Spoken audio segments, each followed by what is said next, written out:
different location or environment this time. So, another time video. These are just gonna fill with cards. These are the Mead playing cards deck by TCC Cards. They're kind of swaggy, you know. But yeah, so just want to talk. Like again, I do this a lot. So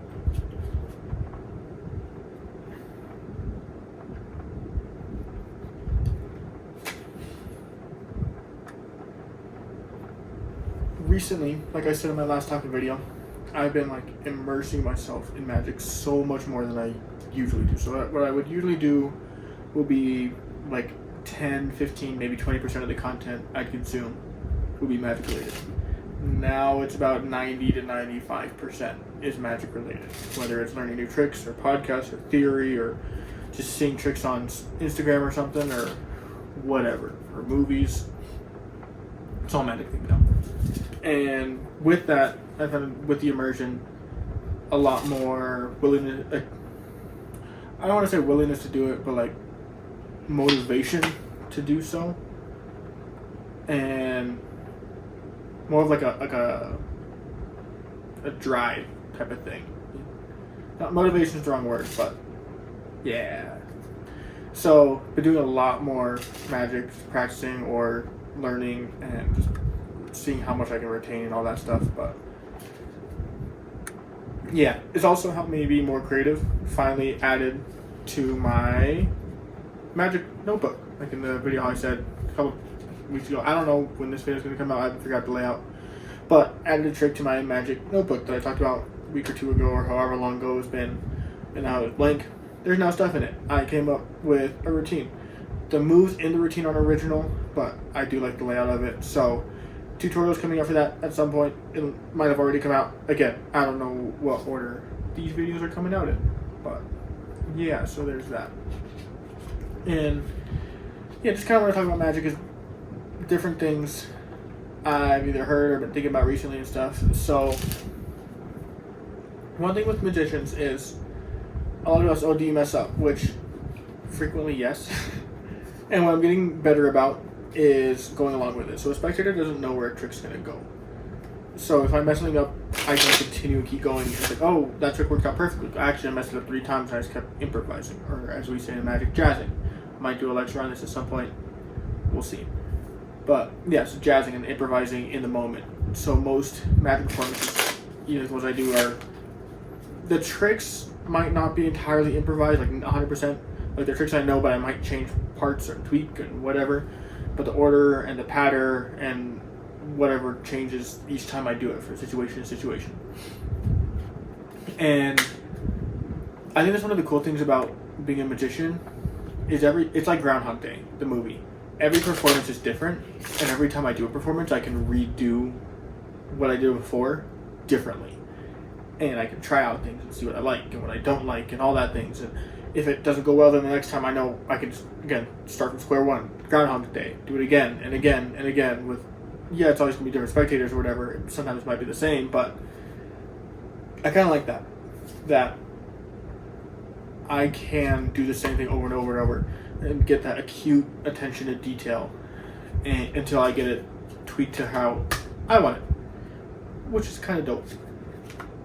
And yeah, what else did I want to talk about? Oh, another one I've been thinking about recently. This is kind of learning from Juan Tamariz. If you don't know who he is, look him up. He's the GOAT. But this idea of memory and being able to control what a spectator remembers. I'm probably going to this more in another video in a lot more detail, but there's like the short-term memory, there's the medium-term memory, there's the long-term memory, and I can choose what goes in each depending on what I'm doing and the pattern, the timing, and what I'm saying, and all this. So much psychology stuff behind it, which I find fascinating. People are trying to get annoyed with me because 90% of what I'm talking about is Magic, and if it's not Magic, then I circle it back the conversation to Magic. So they're kind of getting annoyed. That's all I'm talking about, and the intricacies and the mechanics and the engineering and the psychology, and yeah, Magic teaches you so much. Which, side topic real quick, a lot of people say, oh, think magician, children's magician, oh, little kid stuff, they don't want to see any of it. But once you like understand, Asi Wen pointed this out that yes, when you know how a trick's done, you lose something, you can't see the trick again, but you also gain something because sometimes the mechanics behind it are more beautiful or more impressive or better or whatever than the actual trick themselves. So I kind of think that's dope, and that's kind of the way I think. Because a lot of times I enjoy seeing the mechanics more than the actual tricks themselves. But what was I going with this? So what was I talking about before? I don't remember. I don't remember what I was talking about. I'll remember when I'm editing and probably won't do anything about it. But so a lot of people think like magicians, like children magicians or whatever, corny, whatever. But there's so many intricacies of it, and I find most kids don't like the type of magic I do because it's a little more intellectual. Not to say they wouldn't enjoy it, but an adult can appreciate it better, especially because an adult thinks it's more impossible. I've gone into this in other videos. You can rewatch those. Watch time. Yeah. But there's so many things, and I've brought this up to other people's stuff. Magic teaches you so much. You learn physics of how stuff moves. I can figure out how I can flick a card like that in cardistry.